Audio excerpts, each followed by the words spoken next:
Very quickly, if you could answer another question, because I'm curious about this.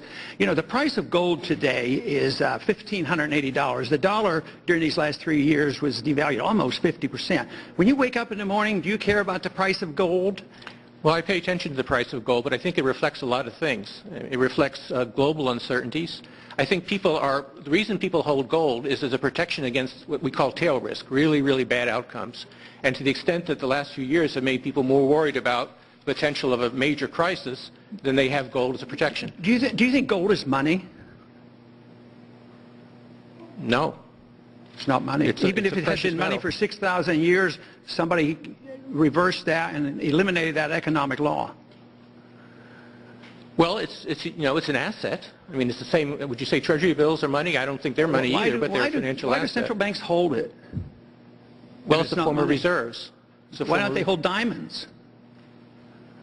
Well, it's tradition, long-term tradition. Well, some people still think it's money.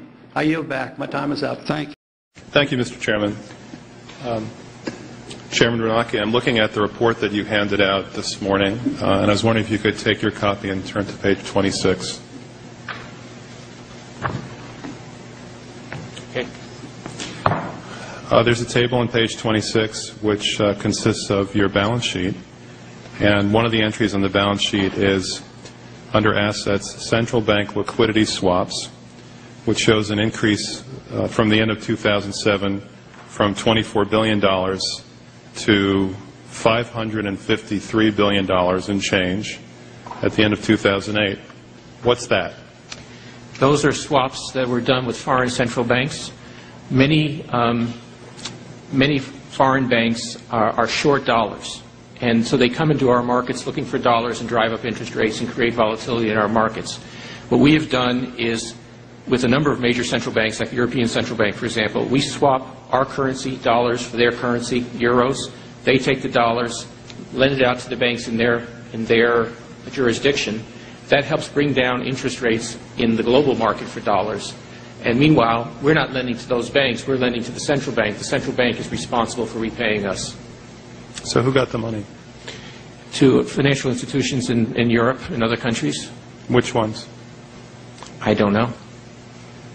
$500 billion, and you don't know who got the money? The loans go to the central banks, and they then put them out to their institutions to try to bring down short-term interest rates in dollar markets around the world. Well, let's start with which central banks got the money. There's 14 of them, which are listed in our. I'm sure they're listed in here somewhere. All right. So who actually made that decision to hand out $1 trillion that way? $500 billion. Who made that decision? The Federal Open Market Committee. Okay. And was it done at one time or in a series of meetings? A series of meetings. And under what legal authority? We have a long-standing legal authority to do swaps with other central banks. It's not an emergency authority of any kind. Anything specific about it? Do you know my counsel says Section 14 of the Federal Reserve Act. All right. We actually looked at one of the arrangements, and one of the arrangements is $9 billion for New Zealand. That works out to $3,000 for every single person who lives in New Zealand. Seriously, wouldn't it have been better to extend that kind of credit to Americans rather than New Zealanders?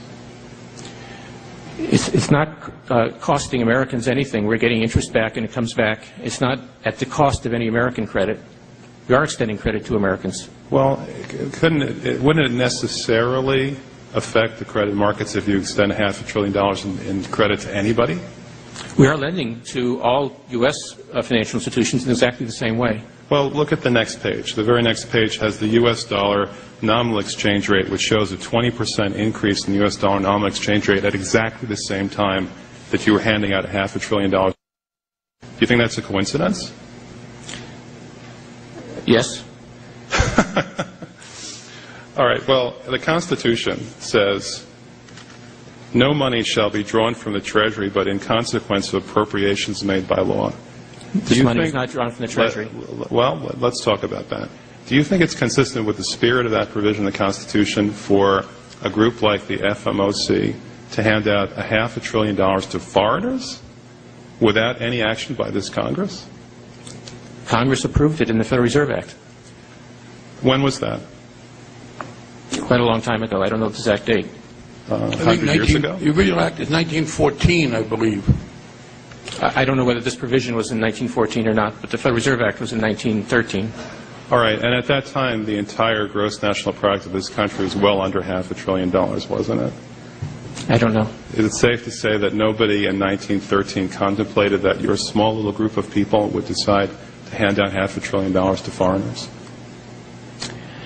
This particular authority has been used numerous times over the years. Well, actually, according to the chart on page 28, virtually the entire amount that's reflected in your current balance sheet went out starting in the last quarter of 2007.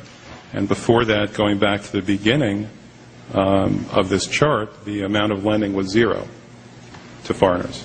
Is that it was zero before the crisis, yeah. This was part of the process, working with other central banks to, again, to try to get dollar money markets working normally in the global economy. All right, my time is very limited. The gentleman's time is expired. The gentleman from New York. Mr. Chairman. Thank you very much, Mr. Time of the gentleman's expired. Senator Sanders. Thank you, Mr. Chairman. Welcome, Mr. Chairman. We have spent a lot of time in Congress talking about the $700 billion TARP bailout, which I voted against as it happens. Not a whole lot has been talked about with regard to the $2.2 trillion that the Fed has lent out. Now, I find that absolutely extraordinary that I wrote you a letter and I said, hey, who'd you lend the money to? What were the terms of those loans? How can my constituents in Vermont get some of that money? Who makes the decisions? Do you guys sit around in a room? Do you make it? Are there conflicts of interest? So my question to you is, will you tell the American people to whom you lent $2.2 trillion of their dollars? Will you tell us who got that money and what the terms are of those agreements? We explain each of our programs. In terms of the terms, we explain the terms exactly. We explain what the collateral requirements are. We explain what to whom did you explain that? It's on our website. Yeah, okay. So all that information is available in our commercial paper program. And who got the money? Hundreds and hundreds of banks. Any bank or that has access to the U.S. Federal Reserve's discount. Will you tell us who they are? No, because the reason that is counterproductive and will destroy the value of the program is that banks will not come to the discount. Isn't that too bad?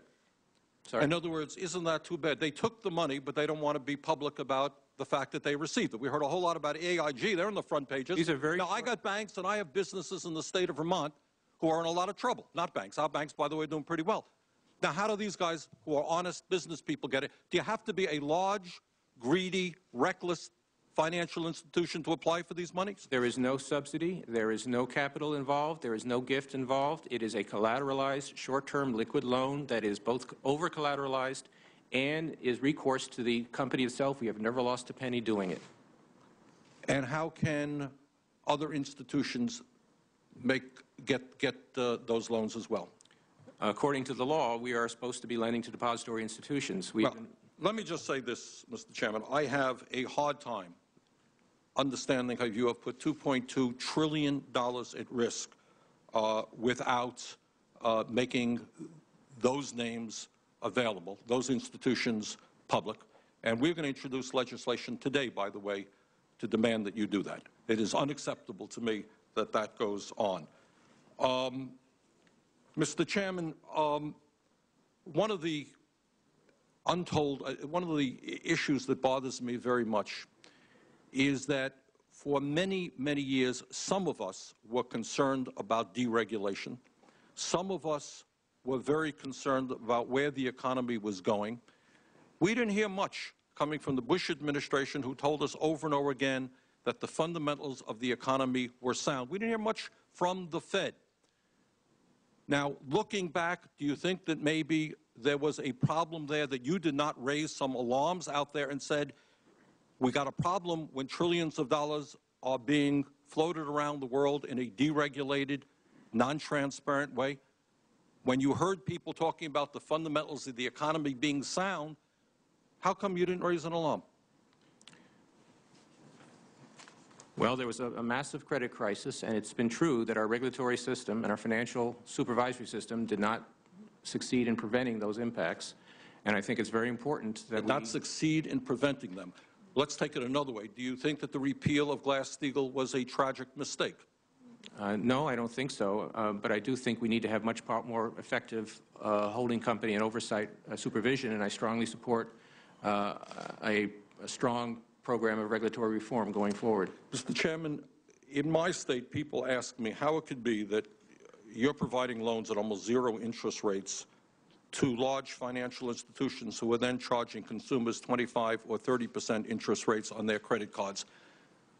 Do you think that that's acceptable, or do you think that those institutions that are receiving help from the Fed should substantially cut those interest rates?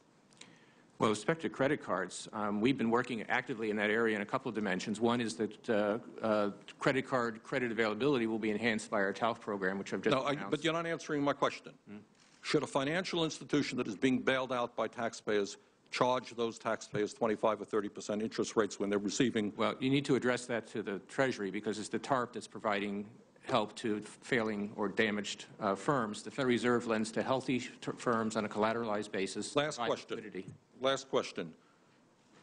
Many, again, of my constituents, and I think people all over this country, are wondering why the CEOs of these large financial institutions who have been extremely greedy, reckless, and maybe have engaged in illegal behavior have not been fired, so that we can work with people who want to really reform the system. Should the CEOs of the financial institutions that have led us into this deep, deep recession be fired? Well, pay and job tenure should depend on performance, and those which have performed poorly should lose their jobs. Are any of them who have been? Many have lost their jobs. Most of them, the major guys, are still holding their positions. Madam Speaker, I have a few questions for my colleagues. What if our foreign policy of the past century is deeply flawed and has not served our national security interests? What if we wake up one day and realize that the terrorist threat is a predictable consequence of our meddling in the affairs of others and has nothing to do with us being free and prosperous? What if propping up repressive regimes in the Middle East endangers both the United States and Israel? What if occupying countries like Iraq and Afghanistan and bombing Pakistan is directly related to the hatred directed toward us?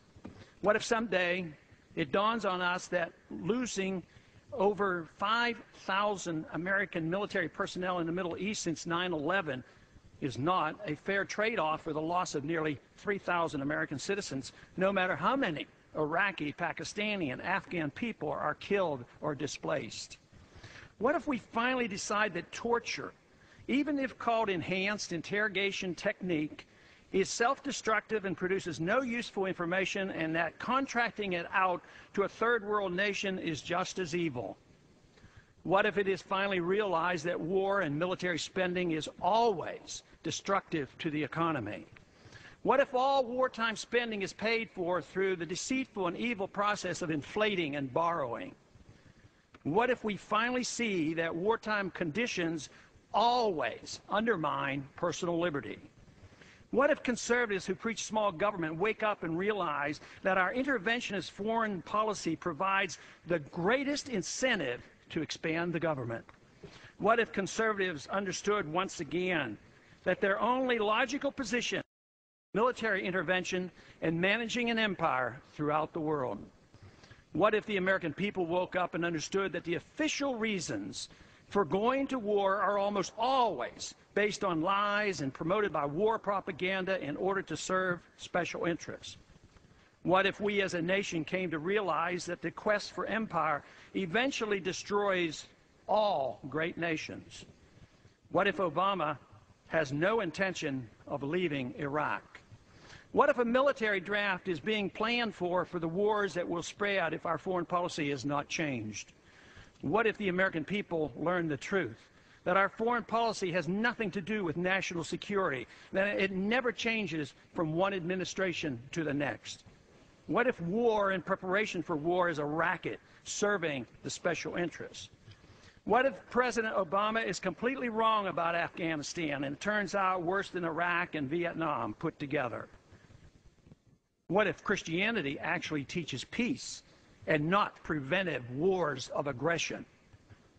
What if diplomacy is found to be superior to bombs and bribes in protecting America? What happens if my concerns are completely unfounded? Nothing. But what happens if my concerns are justified and ignored? Nothing good. And I yield back the balance of my time.